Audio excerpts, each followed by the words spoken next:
The right to protest is really at the core of our democratic society. On Tuesday, August 31st, there was a demonstration at Fulton Street, which is where the World Trade Center was located. A peaceful demonstration organized by the War Resisters League. Prior to the demonstration, the organizers spoke with police to negotiate a route. They negotiated a route. Listen to me. Are you going to listen or no? You have to comply with all rules when you're walking through the streets. So when there's a red light, you have to stop. I ask your cooperation so that everybody has a safe march. The protesters barely got half a block away from the start before the police department circled the protesters with their infamous orange netting, and over the course of the next couple of hours, 227 people were arrested. This entire group, from that point to that point, is under arrest. Police used flexible orange netting to corral crowds protesting during the convention. Tomorrow, the City Council will hold hearings on how the police treated protesters. Protocol used in terms of orange nets to arrest people preemptively before they even began to demonstrate. And in the netting of those so-called protesters, many innocent bystanders were also picked up. Cinematographer Michael Schiller and his partner both had cameras trained on protesters near Ground Zero August 31st. They blocked us in with their bicycles, and then they put an orange net around us. Everyone inside the net was arrested. I was held for 28 hours. The intern who was with me was held for 48 hours. They blocked off both sides of the street. So no matter if you were a pedestrian going to the subway, you were on your way to work, if you were from here to that side of the block and you were in this orange net, you were going to jail.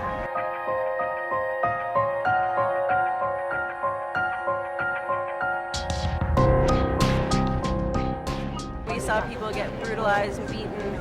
We saw people whose handcuffs were too tight get their handcuffs tightened. We saw a girl, a minor, kicked into a solitary confinement thing on the bus that took us here. The abominable circumstances of detention at a warehouse in which people are being exposed to carcinogens, asbestos. We were forced into pens in a room that was covered in layers of oil and grease and gasoline. So when people have been sleeping on the ground, their skin has been in contact with this, and so they've been coming down with rashes and other skin problems. My whole leg swelled up, and they wouldn't let me see a doctor. All the men were forced into one pen. It was close quarters. I mean, it was probably close to like 500 guys in one pen. There were about 12 of these pens with chain link fences and razor wire at the top. They cranked the cuffs on really tight enough to cut my wrist.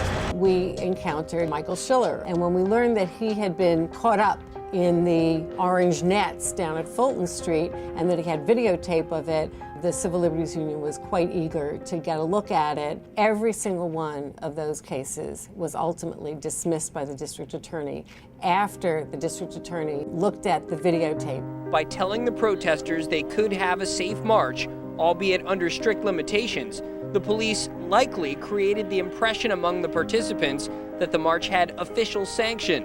The DA adding that he wouldn't prosecute because it would be difficult to establish that the individual defendants who have been charged were deliberately defying police directives or were intentionally acting in a disorderly manner.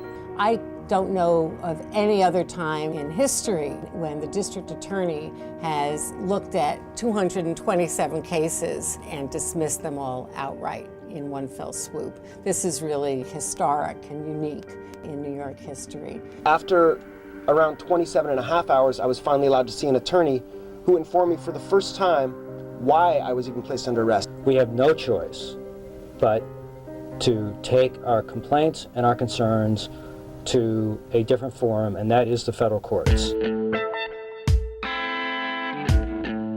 In the course of the lawsuits challenging the unlawful arrests, what we learned was that the NYPD had developed a not just nationwide, but an international surveillance operation to find out who was coming to New York to protest. And that's pretty shocking, because what they were spying on, what they were engaged in surveillance of without a warrant, by the way, was lawful protest activity, lawful protest, not terrorism, protest.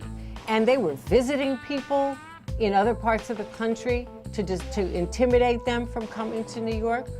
That's not legitimate police activity. That's intimidation, that's interference with First Amendment rights, that's a civil rights violation.